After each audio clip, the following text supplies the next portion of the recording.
The Joe Rogan Experience. He's a guy that I feel is underappreciated. Nate Marquardt, when he was at the very top of his game, was a fucking assassin. Oh, Nate Marquardt was... Ooh, that knockout of Tyron Woodley in Strikeforce to this day is one of the nastiest in-tight elbow combination knockouts I think I've ever, like a video game knockout. Yeah, see, crazy. Nate Marquardt was one of those guys, I'm like, oh man, you'll get anxiety before training and practice because you knew it was going to be a hard go. Like, my training growing up in the sport was just, it was difficult, man. You know, training with GSP, Keith Jardine, Nate Marquardt, Joey Villasenor, Mike Van Arsdale, and you know, even Ali Abdulaziz was even up in the mix too. But it was, you know, it was training with guys who, like, it was a hard go all the time, you know, and Nate was one of those guys that I'm just like, oh my gosh.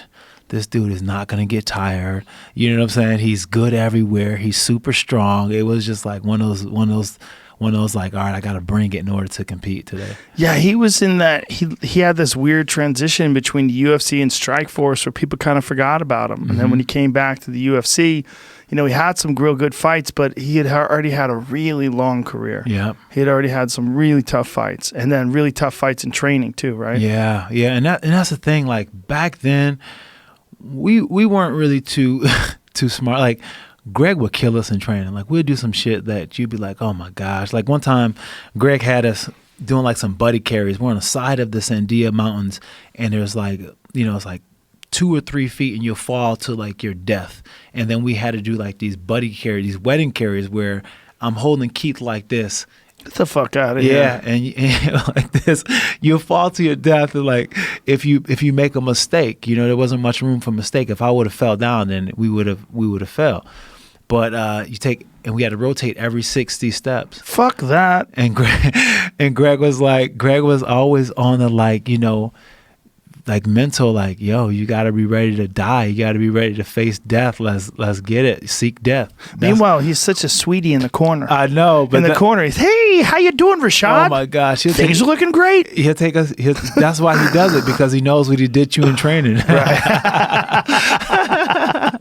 I can't imagine that buddy carries or wedding carry like that, and you're literally, if you fall, you die. You both die. Yeah, and then there was like one little slip, and he's like, all right, let's change things up. Go on his back, and I'm like, what? Yeah. Fuck out of here, Greg. You go on his back, bitch.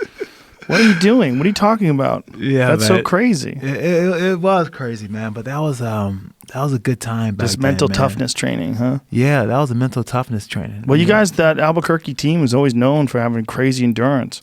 I mean, that had to come from, some of that grit had to come from those hill workouts you guys would do. We had a lot of grit because of those workouts that we did. We did one where we do the sand dunes. It was the worst, man. You would cry, like you had to carry somebody up doing the sand dunes.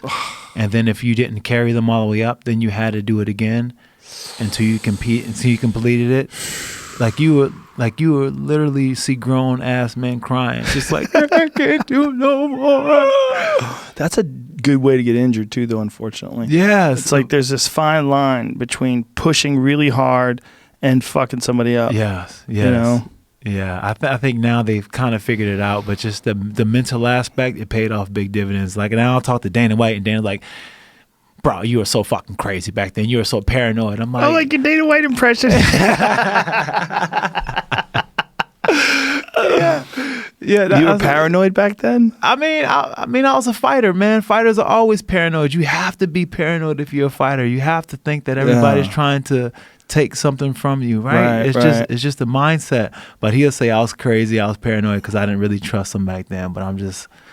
He's a promoter, right? And then on top of that, you know, you had Greg Jackson always telling you, like, you know, that they want to get you out of there, man. They want to get you out the UFC, man. Go ahead and just quit, Evans. Just quit right now, man. I know you want to give up. They want to get you out of here anyways, man. Like, no, I ain't gonna quit. And show them you're not gonna quit. I don't want to see it. Let's go. Jesus Christ. Yeah, it was a good time over there.